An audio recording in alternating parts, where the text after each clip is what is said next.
Como é que vocês estão? Tudo certo? Eu me chamo Mauro Júnior e o intuito desse canal é a gente focar 100% na geração de renda passiva através dos fundos imobiliários. Quer aprender sobre fundo imobiliário? Tá no lugar certo. Quer aprender a fazer renda passiva? Tá no lugar certo. Então, me segue tanto aqui, tanto no Instagram quanto no YouTube, que, poxa, a gente vai tirar você do zero e vai levar aí para a geração de renda passiva. E falando em renda passiva, eu tenho um projeto aqui no YouTube que eu chamo de Projeto 1K. É um projeto onde eu mostro ali, como que eu invisto meu próprio dinheiro saindo do zero. Para não ser aquele negócio muito viajado, colocando muito dinheiro, não. Eu faço aportes mensais regulares, saindo do zero, mostrando como é que a gente constrói uma renda passiva. E antes de começar esse vídeo, como você pode ver aí no título, né, que é o Decifrando Relatórios. Pai e mãe, muito obrigado pelo presente de aniversário. Olha só a qualidade desse áudio. Se você me segue há mais tempo, você percebia que, eu tinha que colocar uma musiquinha no final, parecia que era só para dar um charme, mas não era não, meu amigo. Eu estava escondendo, era o microfone ruim mesmo. Então agora eu espero que com essa gravação o conteúdo você consiga assimilar melhor. E bora pro vídeo. Qual que é a ideia desse vídeo, gente? É o Decifrando Relatórios, né? Eu já fiz, vou deixar aqui em cima no card, um Decifrando Relatórios de fundo de shopping. Por quê? Eu sempre bato na técnica da importância da gente, né? Ter que aprender, no final das contas, a ler um relatório. Ah, Mauro, meu Deus, é muito chato ler o relatório. Meu amigo, minha amiga, você tem que aprender a ler o relatório, porque é através dele que você vai fazer a escolha de bons fundos imobiliários. Não tem para onde correr. É que nem querer ter barriga tanquinho e não querer fazer abdominal. Quer escolher um bom ativo? Um fundo imobiliário? Você tem que aprender a ler o relatório. Sendo que quando as pessoas vão ler o relatório, elas me trazem a seguinte questão. Tá bom, e aí? Como é que eu entendo aquelas variáveis, aqueles indicadores? Como é que sai do canto? E aí eu decidi montar esse projeto, né, que é o Decifrando Relatórios, e vocês escolheram, e é isso que a gente vai fazer hoje. A gente vai decifrar o relatório dos fundos de fundos. E eu vou trazer aqui para vocês, cadê ele? Esse fundo imobiliário, que é o tal do Kizu 11. E aí você pode já começar a me perguntar, meu Deus, Mauro, como é que eu acho os relatórios? Gente, muito simples. Deixa eu trazer aqui para vocês. Eu tô aqui falando do Kizu 11, mas eu nem troquei a tela, né? Vamos trocar a tela? Pronto, agora vocês estão vendo o Kizu 11. E como é que eu acho, né? Meu Deus, como é que eu acho aqui o relatório do fundo imobiliário? Gente, muito simples. Como vocês podem ver, eu tô aqui no Status Invest, certo? E aqui, ó, é só eu vir colocar, ó, Kizu 11, ele vai aparecer aqui embaixo. Eu clico nesse danado. Você pode ir rolando até o final ou você pode vir direto aqui em comunicado. Clicou em comunicado, ele já vai para todos os documentos, né, que o fundo imobiliário ele produz. E um deles é quem? O tal do relatório gerencial. Quando eu clico aqui em abrir, ele já vai justamente para o relatório que eu vou ler agora para vocês. Eu baixei só para facilitar a minha vida. Então, o que é o fundo de fundo? Eu nem sei se eu falei fundo de fundo ou fundo de papel antes. Se eu falei fundo de papel, tô falando besteira. É fundo de fundo que a gente vai falar hoje. Então, o que é o fundo de fundo? Então, assim, se a gente vier de uma característica, né, de uma caracterização, de uma conceituação macro para micro, o que é o fundo imobiliário? O fundo imobiliário, gente, é um conjunto de pessoas, né, é uma comunidade de pessoas que cada um dá a quantidade que quer, entre aspas, né? Porque você não pode chegar e simplesmente dar R$1, porque o fundo imobiliário ele tem uma fraçãozinha que é dividida e cada fundo tem um valor dessa fração. Tem fundos que são cotados aí a R$100, a R$10, e como a gente vai ver aqui mais para frente, o valor do Kizu 11, gente, olha só quanto é que ele vale, né? R$7,94. Eu vou chegar aqui nesses valores explicando para vocês. Então, no caso do Kizu 11, R$7,94 você já consegue ser cotista dele e estar participando, né, desse fundo de fundo. E aí o fundo imobiliário é o quê? Eu chego lá, dou um dinheiro na mão de um gestor. Esse gestor ele vai se encarregar de toda a administração, de toda a gestão, né, do fundo imobiliário, e ele vai ter um montante de recursos enorme, e isso vai facilitar, né, com que ele tenha acesso a produtos, se é fundo imobiliário, obviamente vinculados ao setor imobiliário, e eles podem ser o quê? Eles podem ser um imóvel físico, e esse é o tal do fundo de tijolo. Ele pode ser como é que eu posso dizer? Investimentos que têm como lastro imóveis. E aí a gente tem o tal do LCI, tem o tal do CRI. e são os tais dos fundos de papel. E quando a gente cai aqui para o fundo de fundo, que é o que a gente vai falar hoje, o que ele tem de imóvel, né, como formador do seu patrimônio, é justamente outros fundos imobiliários. Olha só que interessante. Então, o fundo de fundo, ele é um fundo, né, como o próprio nome já diz, que compra participação em outros fundos imobiliários. Então, quando a gente vai ver, né, os ativos do fundo de fundo, não é um shopping, não é uma laje, não, ele tem outros fundos como participadores ali do seu ativo. E qual que é a principal, e eu já vou mandar logo de cara, qual que é a principal característica dele, gente? Esse tipo de fundo é o fundo que sofre mais nas crises. Por quê? Porque, raciocina comigo, se a composição do fundo de fundo são outros fundos imobiliários, né? Se a gente está num período de crise, o que é normal, né? Os preços vão cair. E se os preços das cotas vão cair, imagina, você só tem um monte de cota dentro do fundo de fundo. Então, o fundo de fundo ele é o mais penalizado durante as crises. E é isso que a gente vai ver aqui hoje, lendo, né, o relatório aí do fundo, o relatório mais atual, né, do KIZU 11, que é o último relatório que saiu, que foi em janeiro de 2022. Antes de mais nada, vamos tomar um cafezinho. Vocês não têm noção da hora que eu tô gravando isso. Eu costumo fazer toda sexta-feira lá no meu Instagram, Wine and Fees. A gente toma um vinhozinho enquanto bate um papo sobre fundo imobiliário, mas dessa vez, meu amigo, vai ser um coffee and fees mesmo, porque o sono tá batendo. Vamos para o que interessa, vamos começar a decifrar esse relatório do KIZU 11. Então, vamos do começo. Daqui do cantinho, olha só. Gestor, Kiliman. Então aqui ele vai trazer quem que é o gestor, quem que é a cabeça por trás, a cabeça pensante na estratégia de compras e vendas do fundo imobiliário. Então é isso aqui que esse camaradinha faz, tal da Kiliman Gestão de Recursos Limitados. Público-alvo é um público em geral. O que é o público em geral? Eu, você, outros fundos imobiliários, enfim. Por que ele traz essa questão do público-alvo? Porque tem fundos imobiliários que às vezes ele pode ser para um público, por exemplo, qualificado, investidor qualificado, que é aquele investidor que tem mais de 1 milhão, né, investido declarado. Ticker, que danado é o tal do ticker, gente. Ticker é o seguinte, imagina só se você tivesse que ir lá na bolsa, né, e escrever o nome completo do fundo, né, você ia ter que chegar lá, eu nem sei qual que é o nome completo do KIZU, coitado. Mas imagina só você ter que ir lá escrever o nome completo, né? Então você escreve o apelidinho dele e o ticker nada mais é do que o apelido de todos os fundos imobiliários, é a forma pela qual você joga lá no home broker na hora de comprar o papel.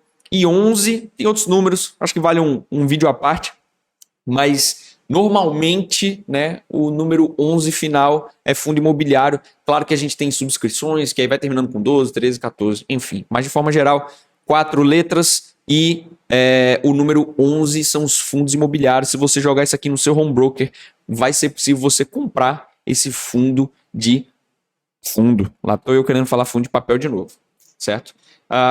Vamos lá, data de início. Então, ele é um fundo extremamente recente. Se você olhar, 8/10/2020. Ele é um fundo extremamente recente. E o início da negociação dele, né, foi no dia aqui, ó, 15/1/2021. A taxa de administração 0,60% ao ano. O que é isso? Isso aí é dinheiro do nosso bolso que a gente deixa de ganhar e a gente paga para o gestor. Claro, o gestor é o nosso empregado, certo? Então a gente compra lá, a gente bota um dinheiro na mão desse gestor para ele trabalhar e ele tem que ser remunerado por esse trabalho dele. Então ele é remunerado aqui com 0,60%, né, ao ano. E o que é interessante? Vários fundos imobiliários costumam cobrar bastante, né, por essa taxa de administração. Tem fundo que cobra aí 0,80, 0,90, 1%. Inclusive tem fundos que cobram isso daqui também, ó, a tal da taxa de performance, que no caso do KIZU 11 ele não cobra. O que é a tal da taxa de performance?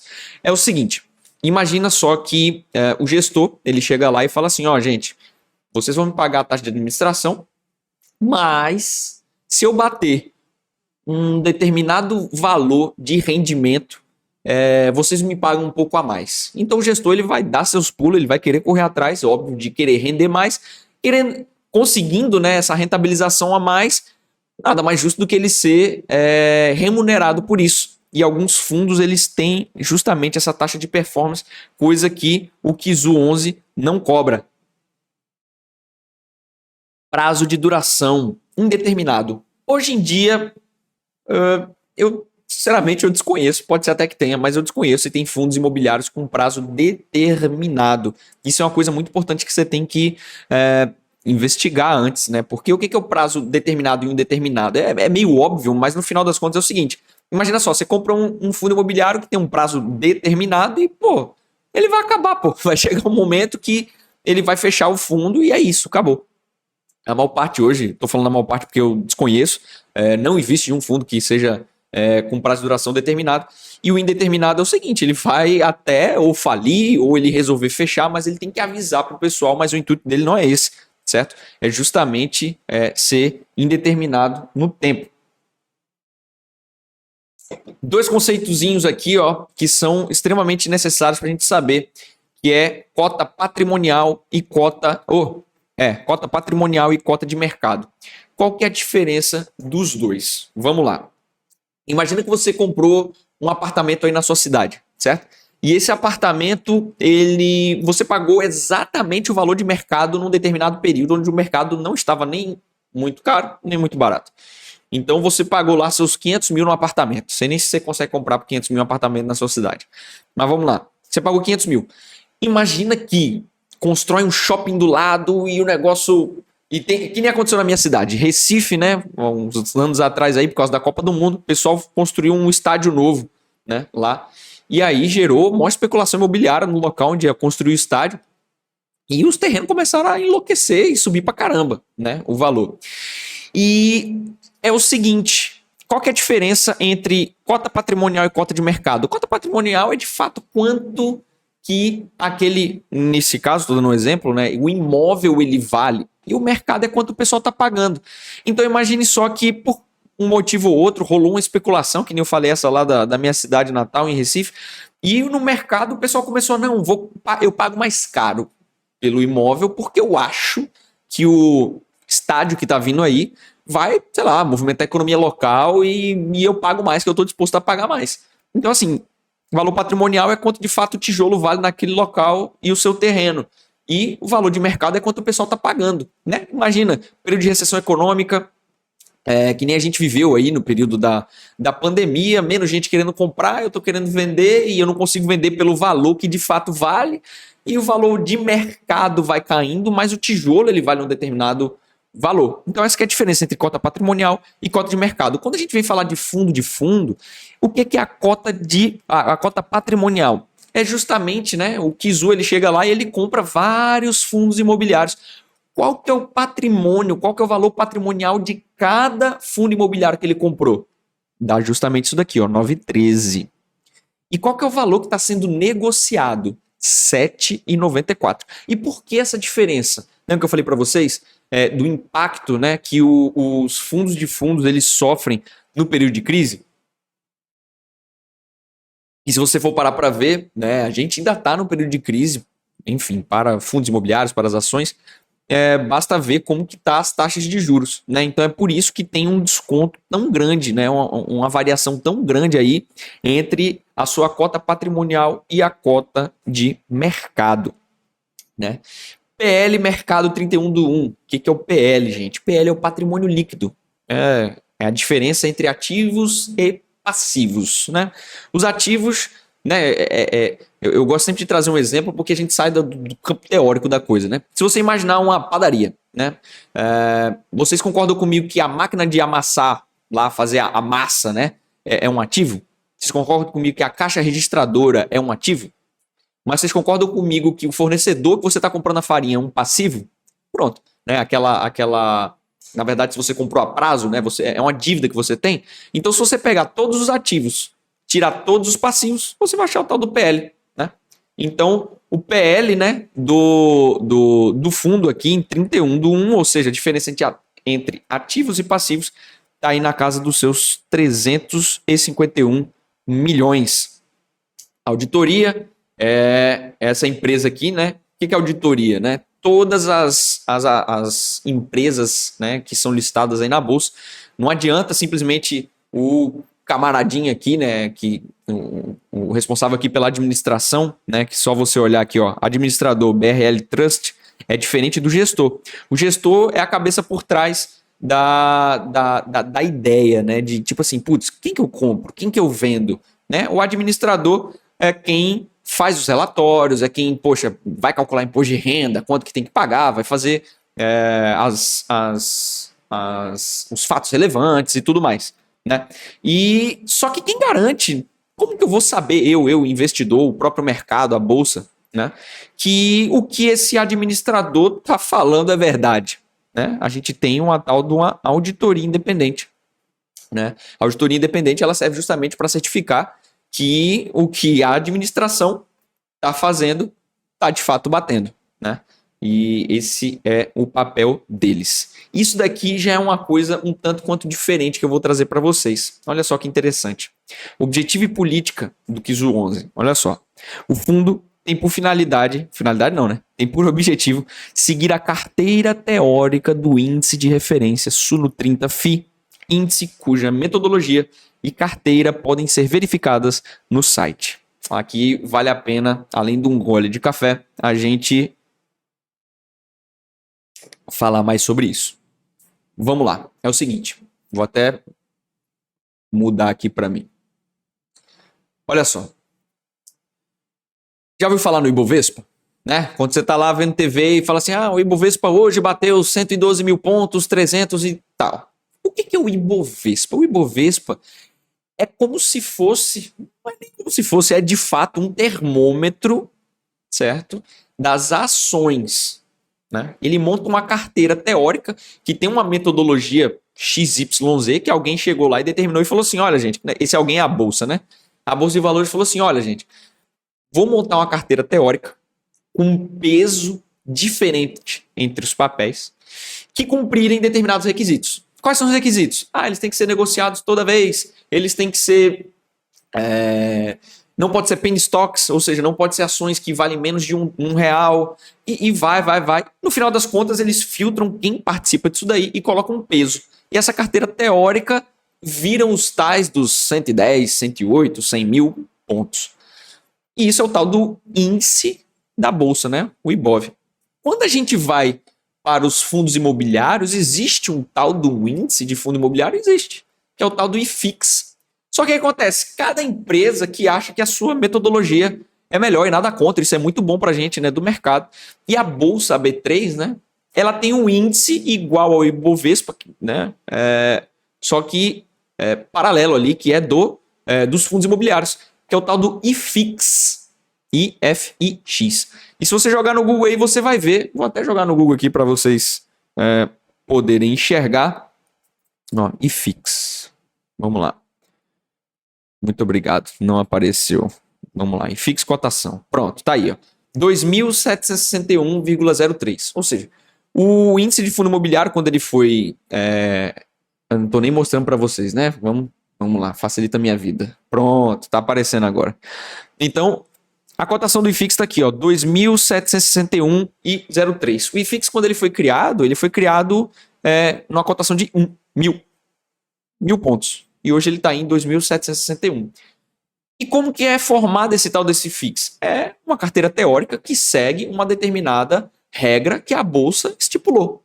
Ponto final. Esse é o termômetro do mercado de fundos imobiliários.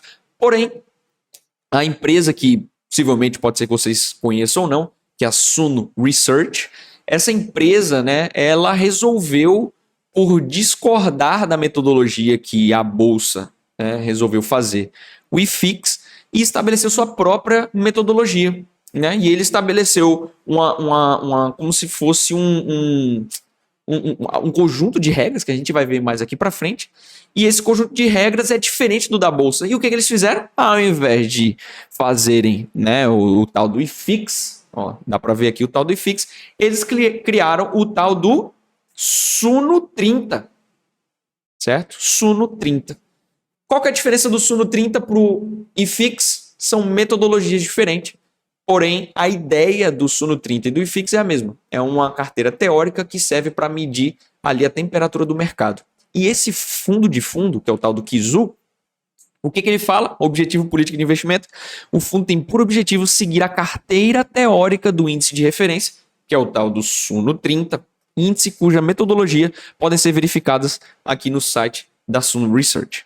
E aí ele vem trazendo, ó, o Suno 30 é um índice de retorno total que busca refletir, por sua natureza, a combinação da variação de cotas da sua carteira de fundos, componentes e blá, blá, blá.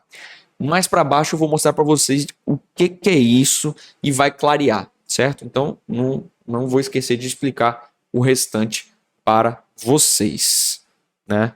Vamos fazer o seguinte, a gente pula logo para lá. Vamos pular logo o relatório, pula. Vamos mostrar logo para vocês aqui embaixo. Olha só, pergunta frequente. Ele traz aqui dizendo, olha só, o que é o fundo, o índice Suno 30, né? Ele traz aqui, ó. O índice Suno 30 é um índice mantido pela Suno Desenvolvimento de Índice e Tecnologia, com o objetivo de apresentar uma representação mais clara da relação risco-retorno do mercado, demonstrando, né, objetivos da maioria dos investidores. Quais são os critérios? Ele traz aqui quais são os critérios. Então, olha só, o fundo deverá fazer parte do IFIX, ou seja, um dos critérios dele é justamente a tal da liquidez. O que é liquidez? Né? É o volume, né, de contratos ali, o volume de dinheiro, né, que é negociado diariamente. Então, se um fundo ele chega lá e tem R$1 milhão por dia, né, significa que as compras e vendas ali totalizaram 1 milhão, mas tem fundo que roda 50 milhões, 100 milhões, enfim. Então, critério primeiro aí, né, ele deve fazer parte do IFIX, ou seja, ter uma liquidez alta. O fundo não deverá, né, não poderá ter a participação de FOFs, que são os fundos de fundos. FOF é uma sigla em inglês, né, que é Funds of Funds, por isso que ele traz o FOF. Né? O fundo não pode ser monoativo. O que é fundo monoativo? É o fundo que só tem um ativo, que inclusive não é indicado nem investir nesse negócio porque é muito risco. Imagina, se a empresa ela fecha as portas, resolve ir embora, acabou. Você tem um imóvel lá vazio e o fundo deverá ter um dividend yield maior que zero, né, nos últimos 12 meses. O que isso quer dizer? Quer dizer que ele distribuiu dividendos ao longo de um ano para trás. Então, são esses os critérios da inclusão dos 30 primeiros ali fundos imobiliários que cumprem, né, essas 4 características aqui. E qual o papel da Killiman e da Suno? Então a Killiman é a gestora do Kizu, que a gente já viu, né? A Suno, ela desenvolveu a ideia através, né, para o índice aqui, do índice Suno 30 FI. E essa utilização, né, é exclusiva da Killiman. A utilização do quê? A utilização do índice para a montagem de uma carteira de fundo. Ou seja, a Killiman não é boba nem nada. Chegou lá, pagou uma grana para a Suno e somente eles podem utilizar esse racional, né, para montar a carteira deles. E aí ele vem trazendo, ó, Kizu é um ETF ou um fundo de fundo? O que é o ETF? ETF, gente, é uma sigla em inglês também. O primeiro exinho é Exchange Trade Fund, né? E é o quê? É um fundo de índice, né? E qual que é a grande questão? Qual que é a diferença entre ETF e fundo de fundo? O ETF, gente, existe ETF do IFIX, ou seja, se eu quiser, eu posso comprar um ETF que replica a cotação do IFIX. Olha só que interessante. Só que qual que é a diferença entre o ETF e o fundo de fundo? O ETF ele não paga dividendos para vocês. No Brasil não existe ETF que pague dividendos para vocês. Por mais, né, que existe ETF de um monte de coisa, ETF de ação, ETF escambau aí. Mas o ETF, se ele recebe o dividendo, ele na verdade ele só engorda o valor da cotação do ETF, ele não distribui para a gente. E é justamente isso que ele vem trazer para vocês. O Kizu 11 é um ETF ou um fundo de fundo? E ele fala, é um fundo de fundo. E se é um fundo de fundo, o que a gente vai receber? Os proventos mensais. Se fosse um ETF, a gente não ia receber os proventos. Os proventos eles iam ser incorporados ao valor da cota. Né? E aí, recebendo um provento, a gente faz o que a gente quiser com o dinheiro. Se a gente quiser comprar mais Kizu 11, top. Se quiser comprar outro fundo imobiliário, top. Se quiser botar no bolso, top. Né? Você decide o que você quer fazer. Então, isso aqui ele já responde. Kizu 11 é um ETF, é um fundo de fundo? É um fundo de fundo com gestão ativa dentro dos parâmetros do índice. O que é gestão ativa, gente? A gestão ativa é o seguinte. O gestor, ele tem que comprar quais fundos? Os fundos que compõem aqui o Suno 30. Beleza. Mas quanto que ele tem que comprar? A gente vai ver que na metodologia aqui do Suno 30, ele traz isso aqui. Ele não traz aqui, mas tudo bem. Na metodologia do Suno 30, o que eles fazem? Né? Eles, uma vez escolhido os 30 fundos imobiliários que fazem parte dessa carteira, eles dividem igualmente. Então, vou mostrar aqui para cima. Ó, todos esses 30 aqui, ó, fundos imobiliários, certo? Eles lá no Suno 30, eles vêm com um percentual de alocação de 3,33%. 3,33 vezes 30 dá 99,9, arredondando 100%. Porém, o gestor, que é o que a gente está vendo aqui, ó, né? O Kizu é um fundo de fundo com gestão ativa, dentro dos parâmetros do índice. Ou seja, eles têm que seguir a carteira teórica, mas não o percentual dessa carteira teórica. Né? Senão ia ser um ETF, né? Não ia ser um fundo de fundo. Então é por isso que o gestor ele tem a capacidade de poder ir lá e decidir quanto a mais ou a menos do que ele vai comprar. E lembrando uma coisa que eu estava quase esquecendo, né? Essa carteira teórica, né, ela é atualizada de tempos em tempos. E à medida que essa carteira for atualizada, o fundo de fundo, que é o Kizu 11, também tem que atualizar a sua composição. Né? E aí ele vem trazendo, ó, qual o prazo para a utilização do índice Suno 30? A Clima possui contrato de longuíssimo prazo, e qual que é o interesse? Por que eu tenho que saber que eles possuem longuíssimo prazo renovável, né? E por que eu tenho que saber isso? Porque imagina só, vamos supor que eu gosto da ideia, né? Curti a ideia, achei interessante lá o motivo pelo qual a Suno resolveu fazer esse fundo aqui. Esse fundo não, gente, esse índice. E você vai investir na Kinman e semana que vem a Kinman, sei lá, acabou o contrato lá, o acordo entre a Kinman e a Suno e pronto, a partir de agora a Kinman não pode mais usar. Imagina, teu dinheiro tá lá, então isso aqui dá uma tranquilidade grande para quem acredita na estratégia, né, de poder permanecer investido. Qual que é a taxa de administração? 0,60 e não cobra performance. E qual a periodicidade de rebalanceamento do Kizu? Trimestral. É isso aqui que eu falei para vocês. Então, o índice Suno 30, ele segue essa metodologia, esses 4 aspectos, e há uma rotação, né? Eles param a cada 3 meses e falam, opa, peraí, vamos ver se alguém entrou, alguém saiu. Ah, beleza. De quanto tempo? Trimestral. O fundo Kizu 11, ele vai mudar isso trimestralmente também, porém, o percentual aqui, quem decide é o gestor. Top? Vamos lá para o início. Beleza, conseguimos entender aí o que é, né? Objetivo e política de investimento, tá todo mundo agora localizado, né? Então vamos lá, rendimento 0,065 centavos. E aí, por que ele coloca esse valorzinho quebrado? Porque, pô, tem gente que tem, sei lá, 100 cotas, né? Se você tiver só uma, você vai receber 6 centavos, né? Se você tiver um número maior, esse 5 aí vai fazer diferença para vocês, né? Então tá aqui, ó. Rendimento por cota distribuído em fevereiro, referente ao resultado do mês de... Eles colocaram dezembro aí, mas eu acho que tá até errado isso, eu até chequei. Na verdade isso aí é referente a janeiro, mas tudo bem. Então, dividend yield anualizado de 9,74%. O que é o tal do dividend yield? É quanto que o fundo ele distribui, ou seja, o 0,65, 0,065, dividido pelo valor da cota de mercado, ou seja, não é quanto vale de fato, mas sim quanto que ele está sendo negociado no dia que eles anunciam os proventos. Então, como que acontece? O fundo imobiliário ele vai lá fazendo o seu giro, né, comprando e vendendo, já que é um fundo de fundo, ele compra e vende, compra e vende, compra e vende, e recebe os proventos também, eles param lá, faz a soma, sobe 1, cai 2, e no final eles param e, opa, peraí, quanto é que a gente apurou de lucro? Não sei quantos milhões. Quantas cotas a gente tem? Não sei quantos milhões de cotas. Dividindo para todo mundo, quanto dá? 0,065. Se eu dividir o 0,065 por esse valor aqui, ó, que é o valor do não é o valor, não é esse.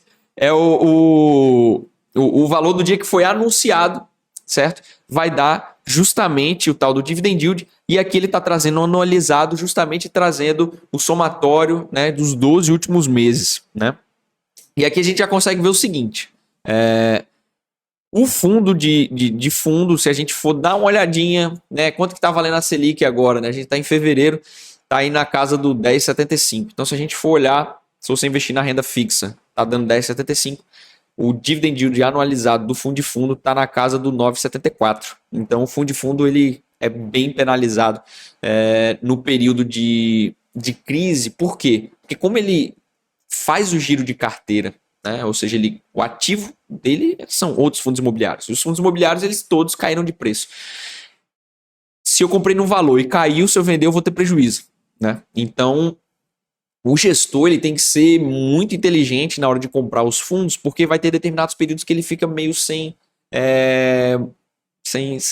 como é que eu posso dizer? Sem capacidade de ficar comprando e vendendo e girando a carteira, porque ele vai acumular muito prejuízo e ele tem que se garantir o quê? Nos proventos que ele recebe, certo? E isso a gente vê diferente quando no fundo de papel, né? O fundo de papel ele tem os contratos dele, né, referenciados ali em CRI, LCI e normalmente CRI, né? Nem tanto LCI, mas e esses CRIs eles são tem como indicador o quê? IPCA, Selic. Então, quando a crise está batendo, ou seja, tanto a inflação quanto a Selic estão em alta, é quando os fundos de papel estão pagando muito. E vocês vão ver justamente essa característica que foi uma coisa que segurou bastante, né? Inclusive foi graças aos fundos de papel que estão na carteira do Kizu que conseguiram pagar esse 0,65. Por isso que é importante, né? O gestor está fazendo um bom trabalho e ter os seus proventos. Porque se ele fosse garantir só no lucro, né? Quando ele compra e vende as outras cotas, num período de crise ele não vai ter e vai prejudicar bastante. E é aí que a gente vê qual é o gestor que está mandando bem e que não está mandando bem. Então, Kizu 11 ele é um fundo que está aí com seus 56 mil cotistas, é um fundo relativamente pequeno em termos de cotistas, inclusive não é um fundo muito grande em termos de valor de PL aí, né? Tá com 351 milhões. Cota patrimonial dele está cotada aí, né, no fechamento a 9,13 e de mercado 7,94. Aqui a gente já vê que a pancada tá grande em relação, né, um desconto aí muito grande em relação a quanto você está pagando. E aí, se para a pessoa fizer lógica ela entrar em fundos nesse momento, isso não é uma recomendação, pelo amor de Deus, esqueci até de falar. A gente só está analisando isso aqui para decifrar para vocês. Né? Se fizer sentido, na verdade, o que você está fazendo? Você está pagando você está dando R$1 na nota de 2. É isso aqui, o que isso aqui está falando. Você está pagando 7,94 em algo que vale 9,13. Se fizer sentido, você está pagando um valor mais baixo. Vamos para o desempenho. Então, o que o nosso gestor está falando? Após alta expressiva do último mês, né, de 2021, em janeiro o IFIX apresentou uma queda de 0,99, impulsionada principalmente pela desvalorização dos fundos de tijolos. Como principais notícias que impactaram negativamente ao resultado dos FIIs, temos o quê? Aumento significativo dela, que não saiu do nosso pé, né, da Covid-19, em função do avanço da tal da Omicron. Então, é que nem eu costumo falar, aqui cada fundo ele traz de um jeito, né? E tem fundos que trazem falando assim, palavra do gestor. Gente, isso aqui é uma aula. Os caras manjam demais e você tem uma ideia macro ali de contexto econômico. Isso aqui é fantástico e te ajuda a entender o que está acontecendo e facilita a sua vida na hora de escolher, inclusive, outros fundos imobiliários para comprar. Vamos lá. Então, em linha com o que já estava acontecendo no cenário externo no final do ano passado. Ponto positivo, o número de internações e óbitos não sofreram aumento, ou seja, aumentou contágio, mas não aumentou óbitos e internações, fruto da alta taxa de vacinação, bem como das próprias características da nova variante. Adicionalmente, isso aqui foi uma pancada grande, tivemos a publicação da CVM, né, referente ao fundo MXRF11, esse é o fundo, olha só, se o Kizu tem 56 mil, o MXRF11 tem apenas 500, né, na faixa aí dos seus quase 500 mil cotistas, né? Um fundo com o maior número de cotistas do mercado, restringindo a distribuição de rendimentos baseado no regime caixa, caso o fundo apresente um prejuízo contábil. Poucos dias depois, a CVM aceitou o pedido, né, suspensivo da medida, mas ainda assim não foi foi um fato que trouxe maior volatilidade para o mercado na última semana. Pausa. Vamos lá. O que é isso aqui?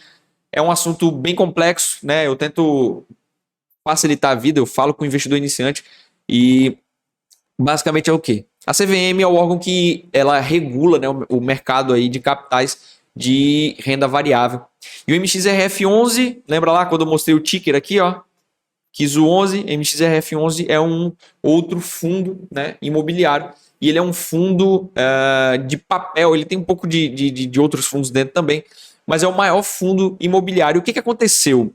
Traduzindo isso aqui para vocês, que ele está dizendo o quê? Que restringiu a distribuição de rendimento baseado no regime caixa caso o fundo apresentasse prejuízo contábil. O que a CVM, a maravilhosa CVM estava fazendo? Raciocina comigo. Imagina que você tem um imóvel, né? E por qualquer motivo que seja, tá tendo uma crise e o valor do seu imóvel caiu. Beleza?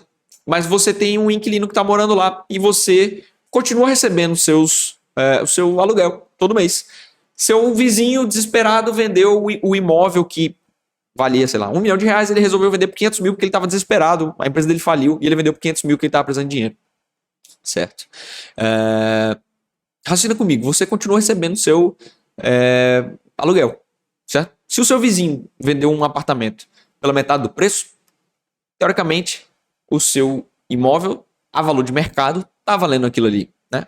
Contabilmente, né, os imóveis, eles sofrem reajuste.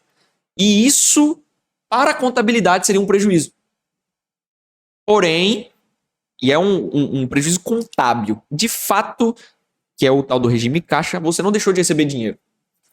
Sendo que os fundos imobiliários eles são obrigados por lei a distribuírem para a gente 95%, né, do lucro líquido caixa, pelo regime caixa. Ou seja, de fato, quanto que está ganhando. Né? Então, por exemplo, o fundo de fundo. O fundo de fundo na crise, o valor das cotas cai, mas ele continua recebendo os proventos dele. Aí agora imagina, ele teve um prejuízo contábil, mas continuei recebendo dinheiro dos proventos. E a CVM diz que não, você não pode distribuir, mesmo tendo lucro caixa, se você teve um prejuízo contábil. E isso foi uma loucura, a indústria de fundo imobiliário deu, que nem ele falou aqui, ó, uma volatilidade muito grande. O que é a volatilidade? É a oscilação brusca aí dos preços, né, entre as máximas e as mínimas. E aí entra uma questão que o investidor que entra de aventureiro, mais um golinho. O investidor que ele entra de aventureiro, ele se desespera, ele não faz isso que a gente está fazendo, que é aprender a ler um relatório. Ele compra por, sei lá, qualquer motivo, porque o vizinho dele falou. E ele não sabe o que ele está comprando. Se ele não sabe o que ele está comprando, ele não sabe se o que ele está comprando é bom. E aí foi um período de grande volatilidade, porque muita gente se desespera, e esse é o normal do mercado. E aí muita gente se desespera, começa a vender, aí mais desespera, o povo começa a vender mais, o preço cai, e esse é a manada. Né? E se você for uma pessoa que souber o que você está fazendo, isso é o quê? Um período de oportunidade. Então, enquanto tinha gente aí desesperada, achando que o mundo ia acabar, outras pessoas aproveitaram a oportunidade e compraram fundos imobiliários num preço um pouco mais baixo. É isso que esse parágrafo está falando. Vamos para o próximo. No que tange ao cenário econômico, tivemos novas questões que trazem incerteza para o cenário fiscal, como a discussão de uma PEC para reduzir ou mesmo zerar impostos federais sobre combustível, ao mesmo tempo que a inflação, tema que segue se destacando no cenário, né, continua pressionando de acordo com os primeiros dados de IPCA do início desse ano. Então, a inflação ela está batendo forte. E se a inflação ela bate forte, o que o governo faz através do Banco Central? Aumenta a taxa Selic. Né? E aumentando a taxa Selic, a renda fixa fica mais atrativa e o pessoal quer correr menos risco e sai da renda variável e busca a renda fixa. Isso aí normalmente causa um impacto grande nos fundos imobiliários, ações e tudo mais, e é por isso que os preços têm caído um pouco. Né? Nesse cenário, mais uma vez, destacamos a importância de alocação em 35,3% da carteira do KISU em fundos de recebíveis, que são tais os fundos de papel. Por quê? Porque, gente, se o IPCA está batendo muito alto, raciocina, vamos aprender a raciocinar. Meu Deus, é crise, IPCA, a inflação está alta. Cara, se a inflação está alta, o Banco Central já vai fazer o quê? Vai aumentar a taxa Selic. Se ele aumenta a taxa Selic porque a inflação está alta, quem que paga baseado na Selic e na inflação? CRI. E quem que tem CRI? fundo de papel. Então, os fundos de papel, quando está a crise, a cota, né, vai cair, porque é menos gente querendo comprar fundos, né, ir para renda variável, já que a renda fixa está pagando bem. Porém, o fundo de papel está pagando muito alto. Então, tem fundo de papel pagando 1,3%, 1,4% ao mês. E é justamente isso que ele está falando. Nesse cenário, né, de alta de inflação, graças à alocação de 35,3% através da gestão ativa e do gestor do Kizu, os fundos recebíveis seguem entregando um resultado significativo, trazendo resiliência de preços no mercado secundário. Né? O mercado secundário é o quê? É a bolsa de valores. Mercado primário e secundário. Primário é o tal do IPO. É quando o fundo imobiliário ele resolve abrir o seu capital na bolsa e começar do zero a ser negociado. Secundário abriu, a partir daí é mercado secundário. Então, o que ele vem dizendo? Como os fundos de papel eles têm pago um valor muito alto, justamente pelo motivo que eu já falei, ele traz uma resiliência nos preços. Como ele está pagando bem, menos pessoas querem se livrar dos fundos de papel. E aí ele acaba dando uma segurada, né, nos preços, proporcionando proteção ao patrimônio do fundo.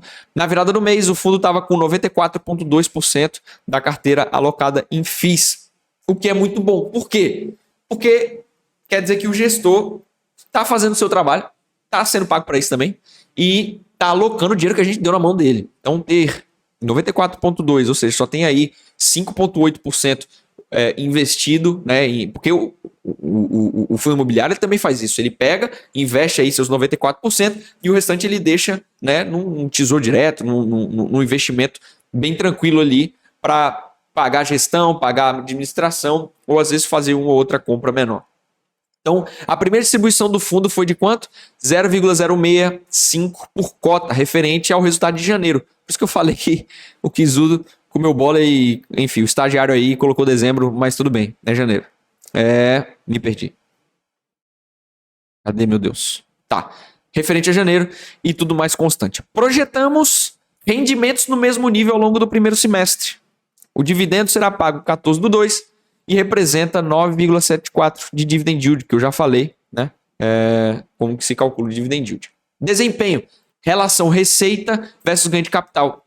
Mais uma vez, é sempre bom frisar. Qual que é a diferença entre ganho de capital e receita? Ganho de capital é quando você compra a caneca por 10 e vende por 11 e você teve R$1 de ganho de capital. É quando o fundo imobiliário, que é um fundo de fundo, ele compra um fundo por R$100, vende por 101, ele teve R$1 de ganho de capital. Quando a gente vem para receita, é o quê? Aquele fundo que ele comprou por R$100, se ele permaneceu com esse fundo no período, né, que ele faria jus a receber os proventos, ele vai receber, né, o provento, assim como eu e você recebe quando a gente compra um fundo imobiliário. E é justamente isso que ele faz aqui, ó, a comparação de quanto que ele está recebendo de proventos com quanto que teve de ganho de capital. Porque, como ele é um fundo de fundo, ele também faz esse giro de carteira de compra e venda e ele tenta obter, né, ganho tanto de capital quanto ganho de receita. Então, quando o mercado de fundo imobiliário passa por momentos mais desafiadores, e aí é o problema, né, é o risco a mais que se corre em ter fundo de fundo, como temos visto, começa a surgir dúvidas sobre a capacidade de performance do fundo de fundo. Então, gente, meu Deus, a crise é ruim. Gente, na crise você consegue analisar se o gestor ele é bom, cara. Entendeu? Como que foi o fundo de fundo X e o fundo de fundo Y na crise, onde o pau estava comendo e estava todo mundo desesperado? Né? E aí a gente consegue ver, ó, nesse cenário, a possibilidade de ganho de capital fica reduzida. Óbvio, o preço caiu de tudo. Né? Eu comprei até por um preço bom, mas caiu tanto que se eu vender é prejuízo.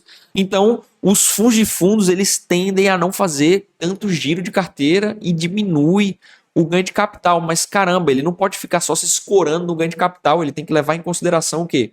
O ganho de renda, porque isso daqui vai sustentar o fundo, então ele tem que comprar bons fundos imobiliários para ter renda no período de crise. Então, com isso em mente, os investidores passam a projetar uma expectativa de potencial queda no rendimento da subclasse e o segmento sofre mais do que a média de mercado. Então, fundo de fundo ele é um dos fundos mais arriscados, perdendo ali só para o fundo de desenvolvimento, que é aquele fundo que compra um terreno, constrói alguma coisa e bota para vender. Nesse sentido, é importante mencionar o quê? Que a parcela da receita do Kizu 11, advinda de ganho de capital, é naturalmente reduzida. Ou seja, parte mais relevante do seu resultado é proveniente do quê? Dos rendimentos recebidos de sua carteira de fundos imobiliários, de forma que a distribuição de dividendos, né, fica pouco dependente do ganho de capital. E aí é que está a questão. Se você compra um fundo de fundo, certo? Que esse fundo de fundo, o gestor ele é muito bom, ele consegue comprar bem, ele consegue vender num preço maior, e ele vem te pagando um valor bom. Mas quando a crise vem, ele ainda consegue te pagar bons proventos, isso quer dizer que ele fez uma boa compra, uma compra de bons fundos imobiliários, e isso é muito bom. Então essa não dependência, né, do ganho de capital é muito bom. Então é no momento de crise que a gente está testando qual que é o gestor, né, como que o gestor está indo, né? Então, para ilustrar essa questão, apresentamos abaixo comparativo de percentual da receita proveniente de ganho de capital com os 10 maiores FOFs do mercado por número de cotistas em 2021, o que reforça baixa dependência desse tipo de resultado. E aí ele vem e vende o peixe dele, né? Fundo 1, Kizu, 2, 3, 4, 5, até o 10º. E ele vem dizendo aqui, ó, de tudo, né? Percentual de ganho de capital sobre a receita total 2021. Então, olha só, o fundo 10, ele tem uma dependência muito grande de ganho de capital para entregar resultado ao cotista. Isso significa o quê? Que no período de crise, o fundo 10 vai sofrer muito para continuar sustentando ali aquele pagamento constante para nós, né? E aí o que ele vem dizendo? Que dos 10 maiores, né, tem o tal do fundo 1, óbvio que ele não vai dizer quem é o fundo 1, porque senão o pessoal vai descobrir e vai querer investir no fundo 1, e ele vem vendendo seu peixe dizendo que ele está aqui, ele é o segundo fundo, onde ele depende aí de tudo que ele entrega, 5% só, né, de ganho de capital, dependendo 95% dos proventos, né? E isso é muito bom, porque no período de crise a gente não sofre tanto, né? Desempenho no mercado secundário. Já expliquei para vocês o que é o mercado secundário. A IPO é um momento bem curto, a partir daí é mercado secundário. Então, durante o mês, os volumes financeiros observados cederam em relação aos anteriores. Óbvio, se está em crise, menos gente quer investir em renda variável e vai diminuir o volume, né? Com aumento relevante da base, ultrapassando 56 mil. Ou seja, menos gente ali, né, querendo comprar, porém, né, teve menos volume, né? Desculpe, menos volume de compras e vendas, porém, conseguiram ainda aumentar a base de investidores, né? Então, sob a ótica do preço do mercado secundário, depois de meses com a pressão vendedora em função do tamanho da última oferta, houve uma recuperação substancial do preço pelo desconto para o seu valor patrimonial. E aqui vale um vídeo à parte sobre isso. Se você quiser que eu faça um vídeo sobre as tais ofertas, né, que acontecem, que é justamente isso que ele está falando aqui, ó. E aí eu vou até dar um zoom para vocês enxergarem bem, ó. Oferta ICVM 400, né? Mas trazendo aqui essa conceituação para vocês é super importante. Fundo imobiliário, qual que é a regra do fundo imobiliário? Ele é obrigado a distribuir para a gente 95% do lucro caixa. Beleza. Isso quer dizer o quê? Sobra só 5% para o fundo imobiliário poder pagar suas contas. E também comprar outras coisas. E fazer reforma, dependendo se for um fundo de tijolo. Isso significa o quê? O gestor está aqui, comprando e vendendo, mas ele está olhando, tipo, putz, ó, tem uma oportunidade bacana ali do lado, hein? Senão ele não tem dinheiro para fazer, para ir para essas oportunidades. Então o que ele faz? Ele faz, né, ofertas, e aí ele fala assim: mercado, atenção, eu preciso, né, não é nem eu preciso, eu quero arrecadar 50 milhões para comprar isso. E eu vou fazer uma oferta aqui, e aí tem dois tipos de oferta, a oferta 400 e 476. 400 e 476 é o quê? É isso aqui, ó, é o nome da legislação. Por isso que ele tem dois tipos de oferta, 400 e 476. 400 é oferta pública, oferta para os investidores que já são ali da base, né, de investidores. A 476 ela é restrita ali só para investidores profissional. Então a 400 ela é uma oferta pública aberta, né, a quem já é cotista. Então é justamente isso que ele está falando aqui, ó. E aí existe, né, uma entrada de capital grande, o investidor pega aquele montante de dinheiro e vai investir naquilo que ele estava olhando. Então, o número de cotistas, né, aumentou aí 5%, fomos aí para 56 mil. PL, né, que eu já falei, ativo menos passivo, né, tá aí nos seus 351 milhões. Quantidade de negócios, né, 3 mil negócios. volume, né, negociado. Estamos aí na casa dos 840 mil, né? E desde o início, né, a média está aí de 433 milhões. Vamos ao desempenho. Então, janeiro, os efeitos do desdobramento de cotas. Aí vamos lá, o que é isso aqui? De 1 para 10. Existem dois fenômenos que podem acontecer. Tá me faltando o nome. É o split e o implit, né? É o agrupamento ou desdobramento. Super simples de entender. Imagina o seguinte, o fundo imobiliário é negociado por cotas, né? Imagina que a cota de um fundo imobiliário custa R$1.000. E aí, tipo assim, quem é que pode comprar R$1.000 pagando numa cota só? É mais ou menos gente? Menos gente, né? Se eu baixar para R$100, será que mais gente compraria? Mais gente compraria, com certeza. Então, o que o gestor do fundo muitas vezes ele faz? Ele olha e fala assim, gente, é o seguinte, ó, uma cota vale R$1.000, mas eu tô vendo que o volume de negócios está muito baixo. Eu quero aumentar a quantidade de gente, ou seja, eu quero que mais gente consiga comprar meu fundo imobiliário. E ele fala assim, ó, a partir de agora, gente, é o seguinte, não é mais R$1.000, não. Vale R$100 um fundo imobiliário. Então, se você tem uma cota de um fundo imobiliário, né, que vale 1.000, aí você dorme a corda, óbvio que não é assim que funciona, mas você dorme a corda, no outro dia você não tem uma cota de 1.000.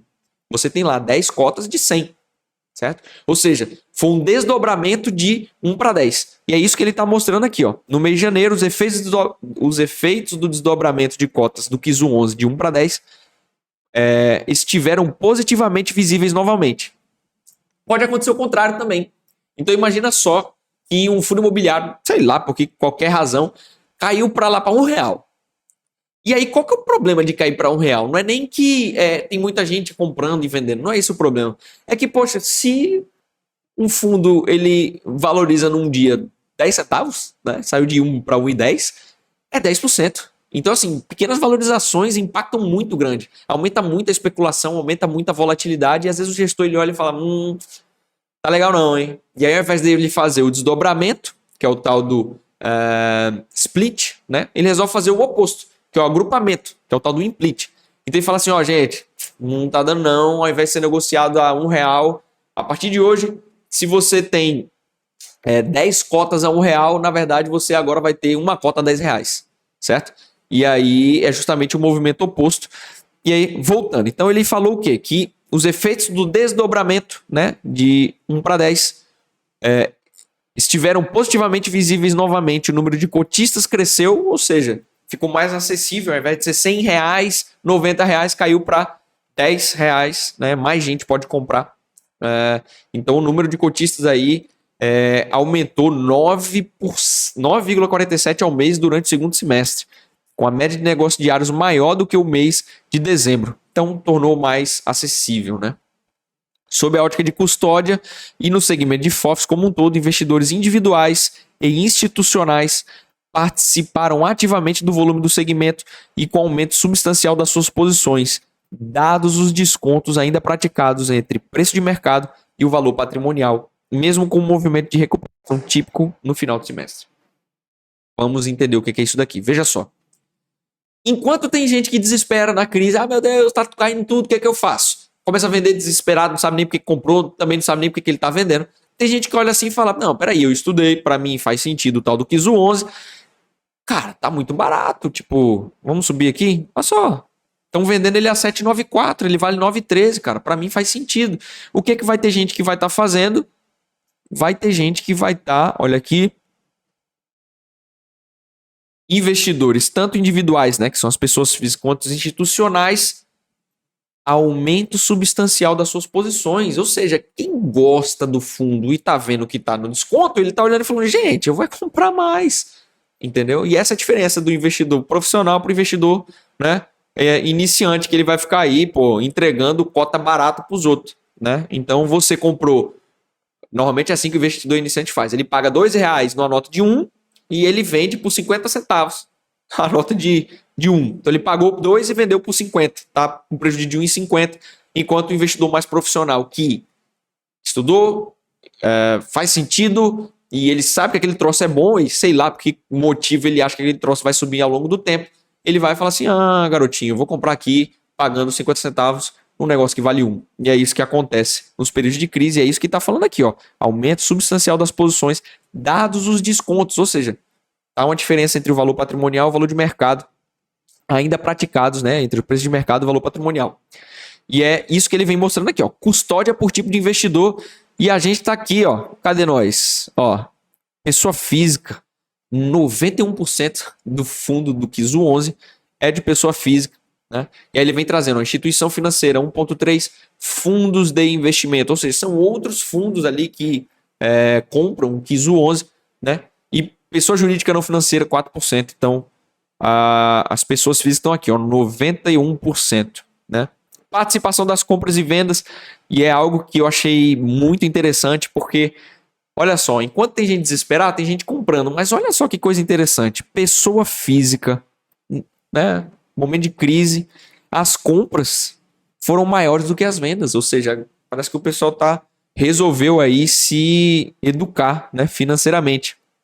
Enquanto a gente vê, por exemplo, fundo de investimento ficou aqui no 0 a 0, investidor não residente lá, o povo de fora, né, vendeu mais do que comprou, instituição financeira, né, vendeu mais do que comprou, pessoa jurídica não financeira vendeu mais do que comprou. E por que isso acontece, gente? Simples, né? Os investidores aí que são pessoa jurídica, eles têm que entregar resultado, pô.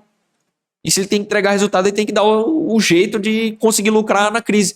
E a gente, eu nem tenho o Kizu 11, tá? Falando a gente, pessoa física, a gente consegue segurar um período de baixa. Ah, desvalorizou, mas se faz sentido, eu compro mais, né? E as instituições financeiras não, desvalorizou, eu tenho que entregar resultado. E aí tem gente que enfim, não quer ficar segurando uma posição perdedora, quer que o gestor faça milagre, e aí começa a tirar dinheiro e o investidor, pessoa jurídica, ele se sente pressionado em ter que girar a carteira e vender. Então, por isso que a gente vê esse movimento aí, né, de diminuição, né, maior quantidade de venda de pessoas jurídicas e nozes, né, as pessoas físicas não, estão comprando mais, fazendo seu trabalho de casa. Aqui é mais uma questão aqui mostrando, né, 56 mil cotistas, 2 mil cidades, e vem mostrando aqui a distribuição de cotistas, né, por estado. Eu tô morando no Rio de Janeiro, então os cariocas estão aí com seus 5.112 investidores, mas na verdade, ó, eu sou daqui, ó. Então, se eu tivesse investindo, eu estaria aqui nos 1.503, e aqui a gente vê como que é brutal, né? A quantidade de investidores aí de São Paulo, 19 mil, né? E como tem outros estados que, meu Deus do céu, olha só, Roraima, Amapá, ó, 69. Se você é do Amapá, você tá aí, ó. Dá para marcar um churrasco só com os investidores do Kizu 11, né? Evolução mensal de cotistas. Então a gente vê que, né, é um fundo que está crescendo, né? 14,88, né? O crescimento mensal. E aqui a gente vem para alocação, né? Por fundos de investimento. Lembrando, o gestor ele tem que seguir quem? O índice Suno 30. Ou seja, tem que ter os 30 fundos imobiliários. Porém, ele não precisa seguir no percentual que o Suno 30 calcula, até porque é uma gestão ativa. E aí ele resolveu o quê? 5,8% é liquidez. O que é liquidez? Caixa. O que é caixa? É um tesourinho direto, né? Então tem 5,8% guardado e o restante está investido. E ele vem mostrando cada uma das concentrações dos fundos imobiliários dentro desse FOF, né? E aí vem trazendo aqui, ó. CPT, KNE, XPML, vem trazendo aqui a quantidade até a gente chegar no último aqui que tem 0,1. Isso aqui, ó, ele mostra por setor, né, e por classe de ativo. Isso daqui, gente, é lindo. Isso aqui é diversificação, né? Que é o que eu costumo dizer, que é simples assim. A gente é arriscado investir em renda variável? É arriscado, mais arriscado do que investir em renda fixa. Mas a diversificação é que salva, é que tira o risco. Então a diversificação, gente, ela diminui, falei tirar, mas não é tirar, ela diminui o risco e a exposição no fundo imobiliário. E, gente, isso aqui é lindo e maravilhoso, porque olha só, quanto é que vale o Kizu 11, gente? Vamos lá em cima? Tô apertando besteira. Olha quanto é que ele vale. Gente, 7,94. Olha só como que ele tá bem diversificado. Com 7,94, você já tem exposição em 35% em papel, 20% em galpão, tem um pouquinho aqui em tesouro, tem educação, laje corporativa, híbrido. O que é o tal do híbrido? É o fundo imobiliário que ele compra um pouco de galpão logístico, um pouco de laje, um pouco de papel, entendeu? Shopping, bancário, varejo. Gente, R$ 7. R$ 7, você diversificou. 7 reais, né? Quando você vai para ações, tem ação que é R$ 7? Tem, mas aí tu comprou a ação X, sei lá, Magalu, pronto, comprou Magalu. No fundo imobiliário, R$ 7 tu comprou um monte de setor, né?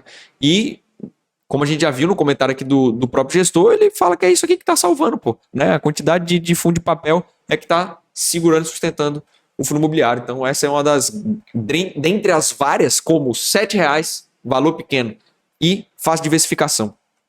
Vamos para o próximo. Por classe de ativo, aqui tá fácil, né? 94% é cota de FII e renda fixa é o tal do 5,8, que é o que a gente viu aqui, ó, que é a tal da liquidez, ou seja, tá lá rendendo um tesourozinho Selic, né?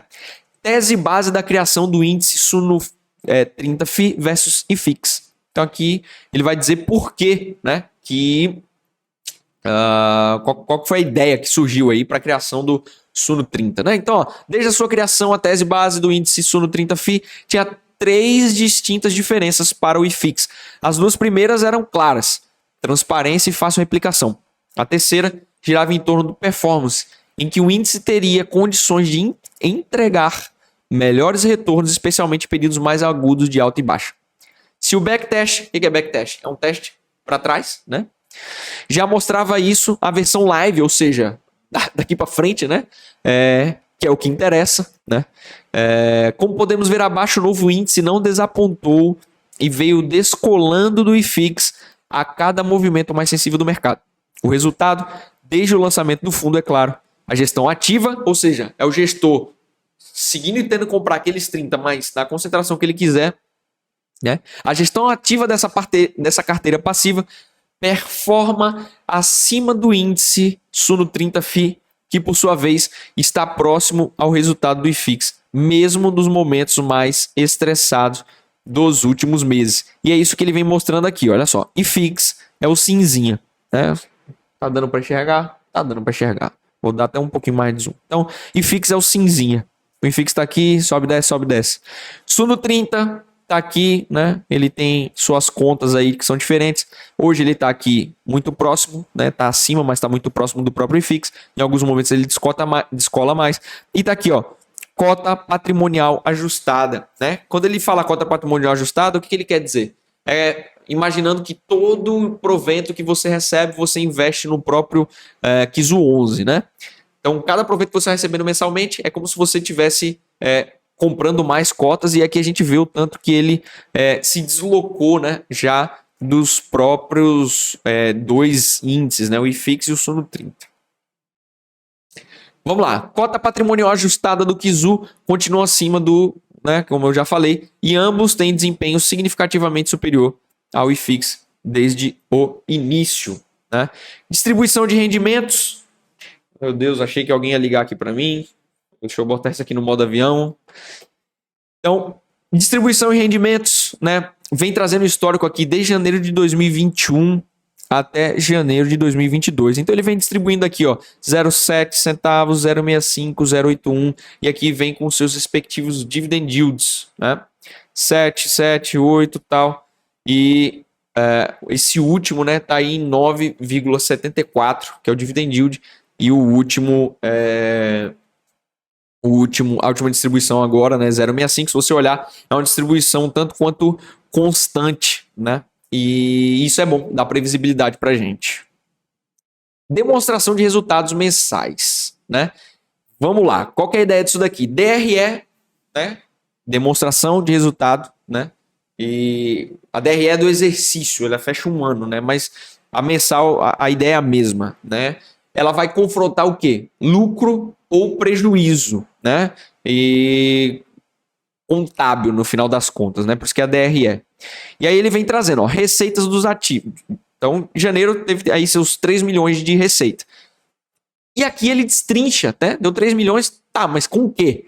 Então, ó, fundos imobiliários, a gente teve 3 milhões e 600, né? Ganho de capital, 27, né?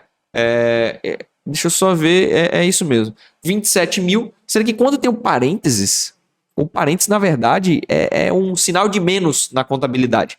Então ele traz aqui ganho de capital, mas não é ganho de capital, é prejuízo, né? Com a venda de outros das cotas dos fundos imobiliários. Então, a gente teve aqui, ó, rendimentos, né, no valor de 3.685.022. A gente teve um prejuízo, né, de 27 mil, que no final das contas está dando o quê? 3.657 adicionados aí da renda fixa, né, líquido de imposto de renda de 163 mil. Soma esse com esse, tá dando esse daqui, certo? Conseguiu entender? Vamos pro próximo. Impostos e despesas. Então, imposto de renda sobre o ganho de capital, zero. Ué, como assim? Meu filho, ele vendeu e teve prejuízo.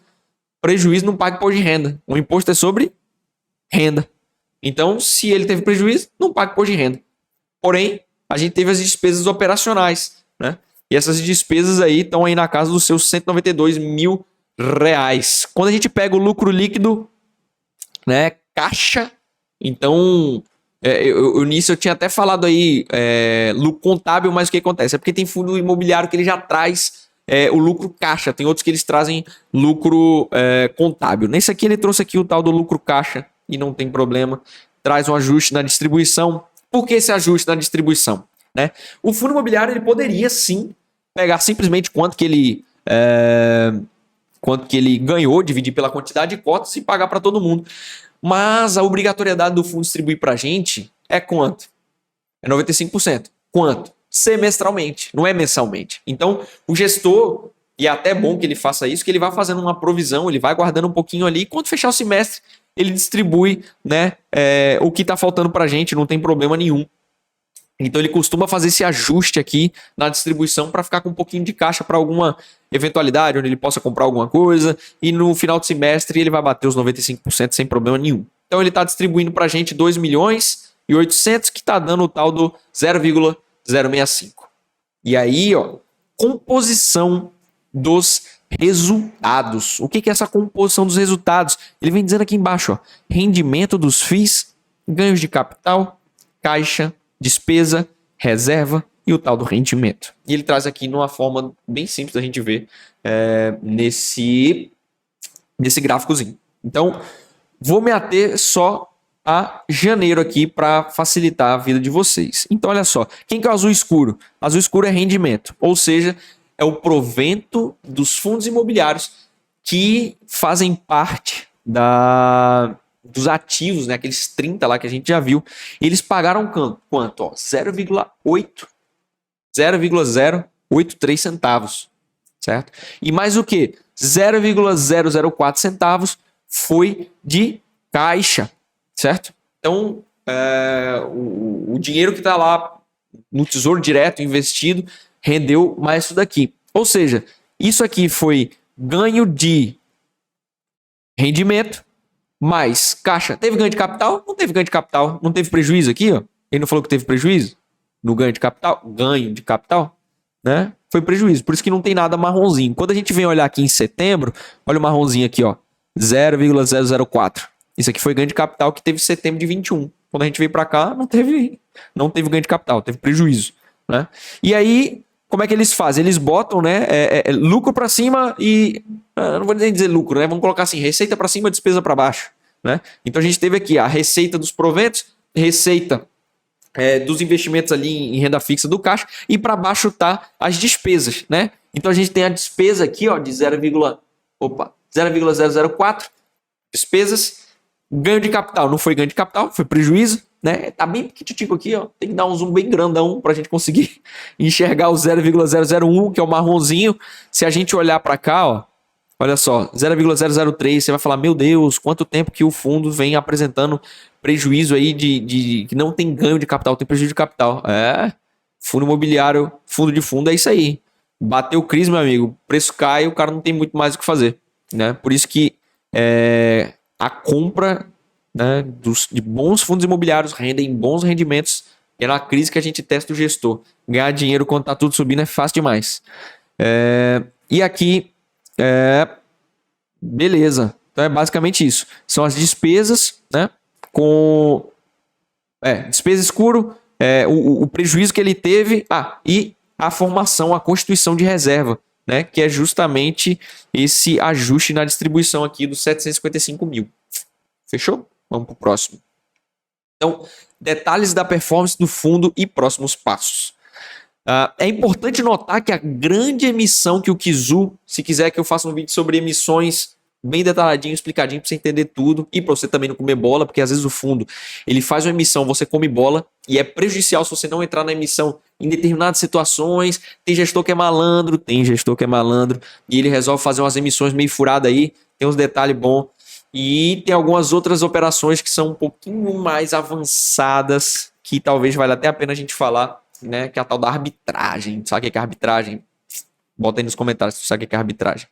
E se você quer que eu faça um vídeo sobre arbitragem também. Então, é importante notar que a grande emissão que o Kizu 11 fez em julho pressiona cada vez menos o seu preço no mercado secundário. De qualquer forma, lembramos que o mandato do gestor é gerar valor para o fundo e seus cotistas no médio e longo prazo. Médio e longo prazo, gente. Formação de renda passiva é médio e longo prazo. É você perder, eu não digo nem perder, é investir tempo, escolhendo um bom gestor, escolhendo um fundo que faça sentido com o seu perfil. A partir daí é só acompanhar e, gente, é médio e longo prazo. E médio e longo prazo não é um mês não, viu? É 5 anos, 10 anos, é para aposentadoria, né? Através do valor do patrimonial ajustado. Então, para os próximos períodos, estamos confortáveis com o nível de dividendos que serão distribuídos no novo patamar de distribuição anunciado em janeiro de 2022.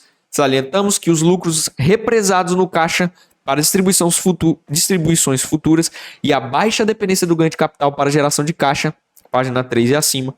Então, isso é muito importante para quando o investidor ele resolve comprar um FOF, né? Veio crise? Tá. Eu tenho bons fundos na carteira que me permitem continuar recebendo proventos? Sim. Eu não tenho dependência do ganho de capital para estar recebendo proventos? Sim. Então, se vier um prejuízo ou se vier um período de crise, top, o fundo está andando, né? Então, continuamos buscando oportunidade para aumentar a exposição no MCCI 11. Inclusive, é bom saber, viu, Kizu, que você está querendo comprar o MCCI 11. Se você não viu, episódio primeiro lá do Projeto 1K, o segundo tá para sair. A gente tem o MCCI 11 na nossa carteira. Mas entendemos que os níveis atuais de alocação são saudáveis para a estratégia do fundo. Perguntas frequentes, eu já li. E aqui ele vem, né, fazer o seu jabazinho. A gente está vendo o Kizu 11, mas ele vem dizer outros fundos aí do Kiliman. Eu não vou falar isso daqui. E ele vem mostrando fundo de investimento, blá, blá, blá. Vem vender aqui o seu peixe. E agora, gente, eu quero mostrar um bônus para vocês. Eu quero trazer outros 2 fundos. Eu não vou bater todos os outros fundos, mas eu quero mostrar coisas diferentes, né? De outros 2 fundos. E o outro fundo de papel que eu vou trazer para vocês é o tal do BCFF11. Olha só que coisa diferente que o BCFF11 traz. Olha isso aqui. Cadastre-se no mailing. Você sabe que troço é isso aqui, o mailing? Gente, se vocês acompanham e veem aí o que eu tenho postado ultimamente, né? Não é ultimamente, mas frequentemente no Instagram, né? Vocês viram que eu coloco lá, olha, mais um anúncio de rendimentos, né? Mais um anúncio de proventos. Como é que eu sei? Como é que eu recebo? Eu fico lá todo dia entrando? Não, eu me cadastrei no mailing. É simples, coloca lá seu nome e e-mail. E se você ou é cotista ou quer saber sobre aquele fundo imobiliário, toda vez que tiver alguma coisa, gente, ele vai te anunciar. Olha aí que maravilha, você não precisa pagar nada. E eu faço isso com todos os fundos da minha carteira. Então eu tô lá feliz, alegre, contente quando eu vejo o celular. Eu fiz um e-mail só para isso, para você ter ideia, porque é tanta propaganda nos outros e-mails. Eu fiz um e-mail só para isso. E esse e-mail ele já me diz, olha só que maravilha, proventos, ó, coisa boa. Então é assim que eu fico sabendo, fico atualizado do meu fundo imobiliário. O BCFF, ele traz isso no próprio fundo, no próprio relatório. Mas se você quiser, coloca lá no Google o ticker, né, o apelidinho lá do fundo imobiliário, BCFF11, e coloca lá RI, R de rato, I de igreja, e aí você vai achar no site também, né, o tal do cadastre-se no mailing, certo? E eu lembro que eu tinha visto outra coisa para mostrar para vocês aqui. Vamos ver se eu acho. Ah, não. Tem mais não. O outro é o HFOF11, também fundo de fundo. Então, ele trouxe outras coisinhas um pouco diferente que o Kizu não trouxe, né? Que nem eu falei para vocês, cada fundo é um fundo e cada gestor resolve mostrar de uma forma, né? Como que... Olha aqui, ó. Outro, ó. Faça parte do nosso mailing. Olha aí que maravilha. Bem simples, não precisa nem entrar no procurar. Pronto, é isso aqui. Olha só que interessante, ó. Porque caso você, enfim, veja isso num outro fundo imobiliário, o que quer que seja, você ia ficar meio perdido, né? O que é isso aqui, ó? Pipeline. Volume pipeline. Pipeline é o seguinte, gente. Lembra que eu falei para vocês que o fundo imobiliário ele distribui para a gente 95% de tudo que ele ganha, né? Semestralmente, no lucro caixa? Pois é. O gestor, coitado, ele não tem condições de comprar outras coisas. Né? O gestor ele fica amarrado, ele tem que passar tudo de lucro para a gente. E às vezes ele está ali namorando outros fundos. Nesse caso, já que a gente está vendo fundo imobiliário de fundo, né? Os FOFs.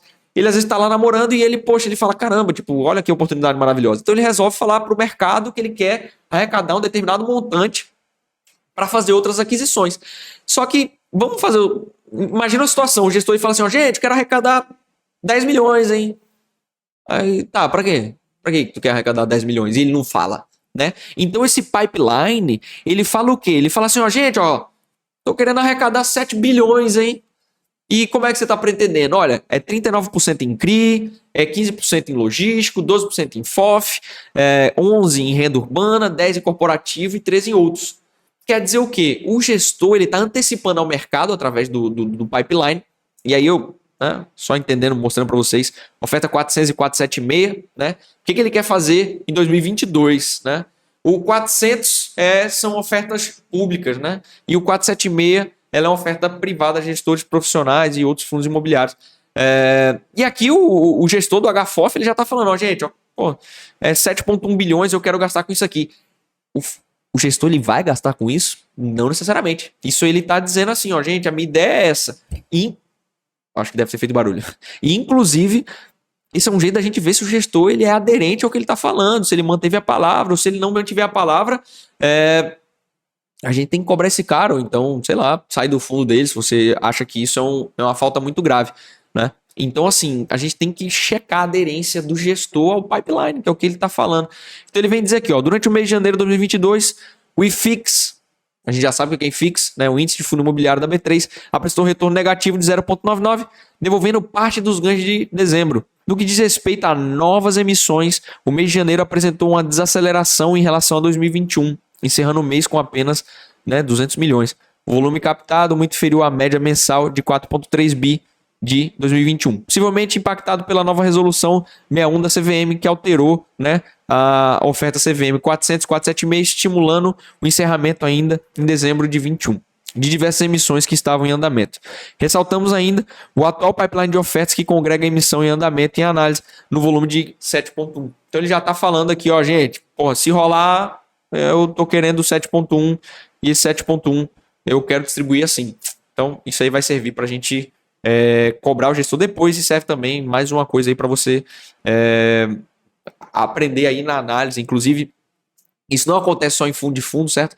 Ele acontece também em fundo de tijolo. Então, às vezes tem colocar um galpão logístico, né? O cara ele já tá assim, ó, gente, eu tô querendo arrecadar tanto porque, pô, eu já tenho... E às vezes ele não vai dizer exatamente qual que é o galpão por motivos óbvios. Ele não quer que outra pessoa vá lá e dê uma oferta, né? Então ele vai às vezes só falar assim, ó, gente, tem um galpão em Minas que a gente tá namorando e ele vale tanto, né? Ou então tem um galpão que a gente tá namorando que vale tanto, que já tá nos trâmites finais ali de negociação. Isso dá uma certeza muito maior, porque você já olha e fala, pô, esse gestor ele tá querendo fazer uma subscrição, né? Uma oferta, e, pô, se ele fizer, eu já sei que ele tá meio caminho andado. Gente, é isso. Espero que vocês tenham gostado desse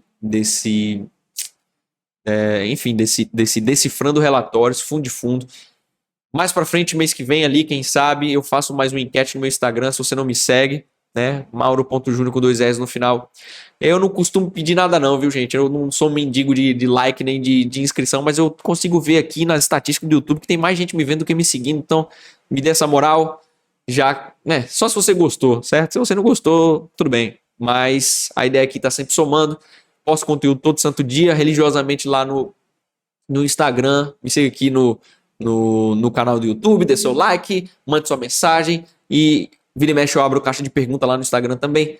E aí, quem sabe eu não faço um vídeo com a sua com a sua pergunta, né, dando a resposta. É isso. Até o próximo vídeo. Valeu.